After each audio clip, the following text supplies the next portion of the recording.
Hi everyone, so today we are looking at something very exciting. We are looking at the Doomsday trailer and how we reverse engineer the log and then use PFA Color Suite 15.2 to create phenomenal result, film stock, AI color grading in just one single node. Usually you have to do 15 nodes of node tree to build a look. Now one node is enough. So let's take a look. 15.2 is quite revolutionary because we not only improve the AI color grading system where you can provide your own AI training after you use 170 parameters to create a look. At the same time, we added correction print and film glaze effect that creates the fresco looking kind of texture and density. So let's take a look at the entire workflow. So let's look at this first shot. We have 5 shots here from the trailer, reverse engineer into log. Now what we need to do, just grade with AI. Now we need to use the logify sliders because of the black bars on top and below. The analysis may not be that accurate, but you just need to, middle grade is set at 0.18. You just need to adjust the log exposure as well as the logify to get a very nice pleasing result. So from this, you get a very nice log to reservoir outcome. So this is future proof, be it any cameras, every Alexa or whatever it is, it will work flawlessly. Then we can grade with AI with correction exposure, correction white balance to set a very nice foundation. Once this stage is done, we can use CinePalette AI to generate. Look at how amazing is this result just at by one click, because we have trained the software to use 170 parameters to do a 9 samples of training at the great outcome. One click, that's it. Usually what it takes hours is now 1 second, and the result is phenomenal. We can just filter through all different options that we have, create different moody kind of look, and every single one is phenomenal. But now, let's cut the chase. Let's go back to what is the hard way, okay? So let's go to correction white balance, and let's balance things out. And let's do the manual way. So let's first look at correction print. This is what we are very proud of. Instead of using LUT, it's the real digital video to film camera conversion using 32-bit float math. So what we have here, we can choose the camera negative, which is like a log profile of the cameras. So this is the film stock emulation as steroids. And it will never slow down in computer because it's 32-bit float, fully accelerated. So you can control the negative intensity, and then we can choose the most famous film print for 2383, use the print intensity, subtractive density as well. You can use a mixture of different ones. So for here, I will prefer Fuji 3521, which may not be the film print I use in the film, but it doesn't matter. I just want to grade. I want to have the creative freedom. So now I go to film spectral contrast. This is where it brings the sensor level of color information in channels. So I can increase the red contrast and increase the blue contrast a little. Look at how instantly it shifts the entire saturation in the image. Look at how great the outcome is, just the before and after. And just notice we are just moving into the color grading first step, which is the films. Look at the UI and UX design. If you don't have any experience in color grading, just follow the curves, you will understand how it's going to work. And we can increase tangential curve overlay, shadow softness, as well as black point. I want the milky gray in the shadows. Now we get a very phenomenal start.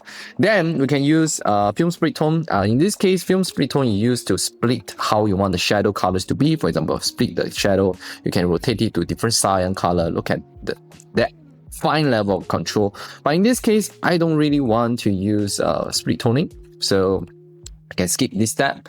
And I go to this color swap. Color swap is where exactly, for example, you turn on all the masks, you can see the color distribution. For example, cyan, actually there is more cyan in the shots. I can increase the cyan range, and then I can rotate the hue to change the cyan to any color I want. And this is basically color whopper as steroids. You can see, you can control, and you know where exactly you are adjusting. But it's based on additive color science. So as you saturate more, the pixels get brighter. So this helps when you come to swap color. But what is color density? Color density is the film stock level of color saturations. By adding more saturations, it blocks more light. So it works in the reverse direction. So when you reduce global density, you actually saturate the image. Maybe I use the scope so it's easier for you to see and understand how everything works.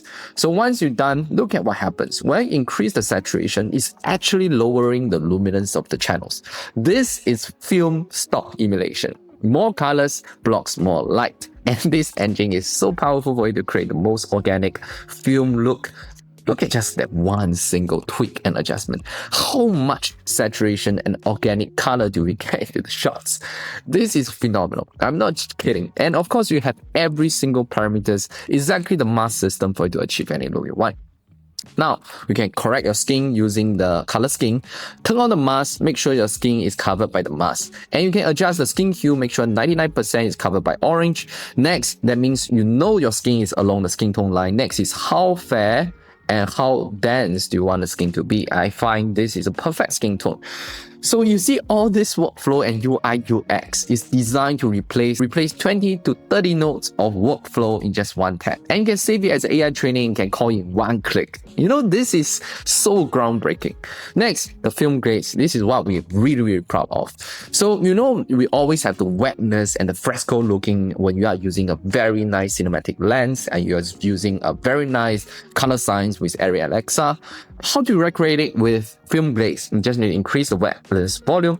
Look at how that one single slider brings so much punch to the image. And we can use the creamy depth to add that density and the fresco looking contrast into the scene. And you can add oiling, which will happen to only the fresco layers on the highlight. Filmmaker is where it's designing the palettes. So now you see the palettes quite spread out.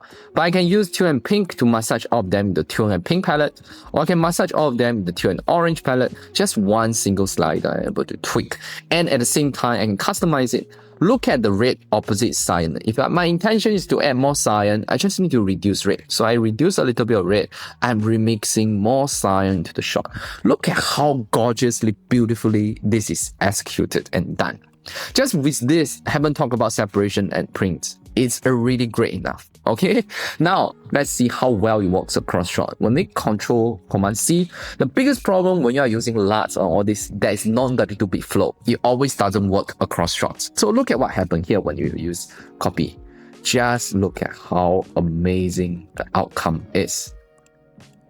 Right? Of course, some shot, the brightness and darkness is different. You can just go to the log exposure, raise up the log exposure. At the same time, for other shots as well, you can increase the log exposure. That single tweak at the first stage of foundation is so important. Then you are able to match all the shot and the colors instantly. Look at how phenomenal and amazing is the grade throughout every single shot. Just that one single move. And that's why I can't emphasize enough on the design. If the plugin is designed by someone who doesn't understand color science, doesn't understand the workflow of traditional node trees, I have 20 nodes right here, but it's in one holistic system. So I can save it as a preset. For example, I call it 260726. I can save it as a preset. Now I can reset everything. Now call it back 260726, load preset. Look at what happens. It will call back all the different changes you have for the shot. For example, the first shot, same thing, call back 260726, loaded. Instantly, all the grid we have done previously is transferred across the shot. All the 150 parameters, 170 parameters recorded are all transformed. That's insane. And it works across Premiere Pro, After Effects, and Final Cut soon. One license unlocks every single software. That's amazing. As a founder, I hate it that every software I need to buy license once. No, just one time. So please try out our free trial. I think by now you understand how powerful our PFA Color Suite is. On trial is 13.3, 15.2 will be released in exactly 1 week time. So try out the free trial and use Thank You 26 for 60% off if you see the power of PFA Color Suite. And the price will go up once 15.2 released. Okay, my name is Nash, Passion, Views, Ambition. I can see you in the next one.